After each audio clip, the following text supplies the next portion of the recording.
உட்காந்துட்டேன். அடுத்து என்ன பண்ணும்? விட்டுருக்க. பேக்குள்ளே என்னடா வச்சிருக்க?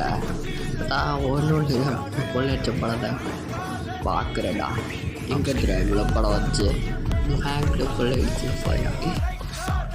அடிக்காதீங்க அடிக்காதீங்க அடிக்காதீங்க.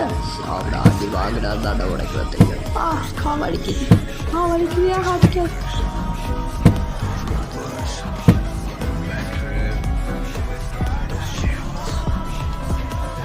ஏன் நடக்குதுங்க? அடிக்காதீங்க சார், விட்டுருங்க சார். சார் அடிக்காதீங்க சார். சார் அடிக்காது சார். சார் தெரியாமல் பட்டு சார். Sir please sir.